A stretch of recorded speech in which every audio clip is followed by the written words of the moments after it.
नमस्कार, welcome to money group and मैं हूं चिन्मय नंदा। निफ्टी की अगर हम बात करें तो निफ्टी आज करीब 19,770 के आसपास कहीं पर ओपनिंग तो हो गया था, 770 के आसपास कहीं पर ओपनिंग तो हो गया था, लेकिन वहां पर वो टिका नहीं। वहां से उसको फिर से रिजेक्शन देखने को मिला तो नीचे आके क्लोजिंग दे दिया है।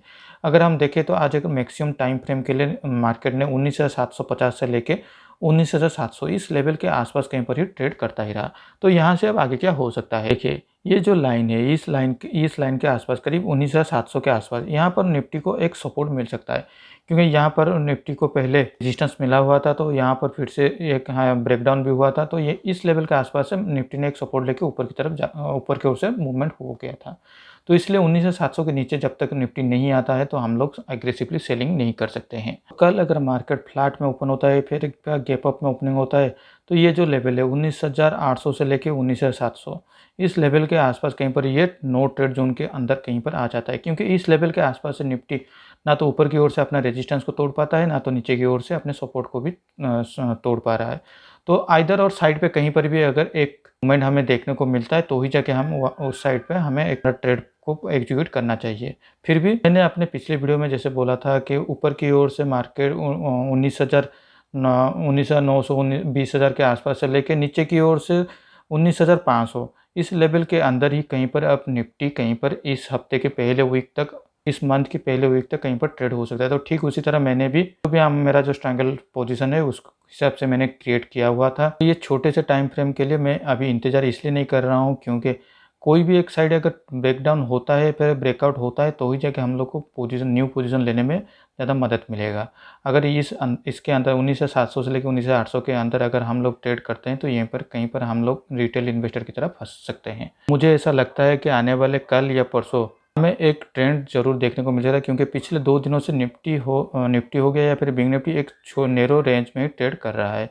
तो चलिए अब देख लेते हैं हमारे बैंक निफ्टी की ओर। बैंक निफ्टी सिमिलरली स्लाइटली हमारा एक गैप अप में ओपनिंग हुआ, लेकिन वहाँ से फिर से उसको सेलिंग देखने को मिला, और यहाँ पर भी अगर आप देखें तो 45,600 600 के आसपास से लेके 45,500 इसी 100 पॉइंट 100-150 पॉइंट के अंदर मार्केट ने आज बहुत टाइम तक ट्रेड करता ही रहा। निफ्टी में भी 46,000 के ऊपर ही जाके हमें एक बाइंग का अपॉर्चुनिटी देखने को मिल सकता है, और नीचे की ओर से 45,250 ये जो लेवल है, जो हमारा जो अभी के रिसेंटली लोअर लेवल है, इस लेवल के नीचे ही आते ही यहाँ पर फिर से हमें एक शार्प सेलिंग हमें देखने को मिल सकता है।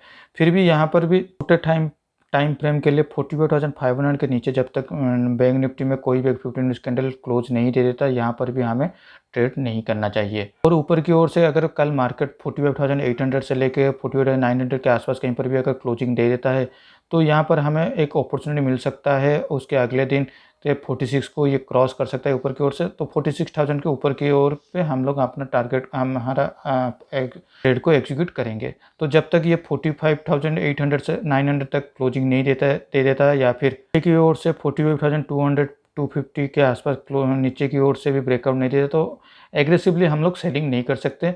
लेकिन हम लोग हमारा पोजीशन 48,500 के आसपास से नीचे अगर आ जाता है तो 20-25% का हम लोग का जो ट्रेड का जो लॉट होता है उसको हम लोग एग्जीक्यूट कर सकते हैं। यहाँ पर हमारा स्ट्रिक्टली स्टॉप लॉस जो होगा वो करीब हो जाएगा 45,700 के आसपास कहीं पर होने वाला है। चलिए अब देख लेते हैं हमारे पोजीशन की ओर। मैंने पिछले हफ्ते ही ये पोजीशन को कैरी फॉरवर्ड कर रहा था 19,800 कॉल ऑप्शन के साथ 20,000 का पुट ऑप्शन अगस्त महीने को।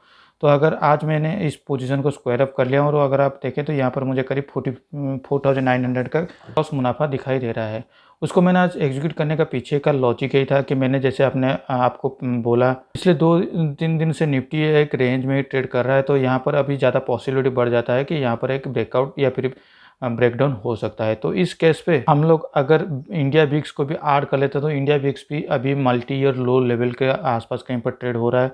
तो कोई भी अगर ब्रेकआउट या ब्रेकडाउन होता है और उसके साथ इंडिया विक्स फिर से अगर ग्रो होना एप्रिशिएट होना शुरू हो जाता है, तो इसका इफेक्ट मुझे ये जो प्रीमियम था, प्रीमियम के ऊपर देखने को ज़रूर मिल सकता है। और उसके साथ अब मेरा ये प्रॉफिट अभी तक बन चुका है, इसको भी इरोड होने में ज़्यादा देर तक नहीं लगेगा। इसलिए मैंने ये इस पोजीशन पे ज़्यादा मेरा जो प्रॉफिट है उसको बुक करके मैंने सितंबर मंथ के उसी स्ट्राइक प्राइस को मैंने फिर से कैरी फॉरवर्ड कर लिया हूँ और ये मैं फिर से डेल्टा न्यूट्रल के हिसाब से ही किया हुआ हूँ। मुझे यहाँ पर थोड़ा ज़्यादा मुझे प्रीमियम मिल रहा है तो इसको मैं ज़्यादा और थोड़ा स्ट्रेच कर सकता हूँ अपने पोजीशन को। आज के लिए इस वीडियो में बस इतना ही। अगर वीडियो अच्छा लगा हो तो इस वीडियो को लाइक शेयर करके हमें मोटिवेट कीजिए। पर्सनल फाइनेंस शेयर ट्रेडिंग के नॉलेज के लिए हमारे इस चैनल को सब्सक्राइब करना ना भूलें। Thank you for watching my video.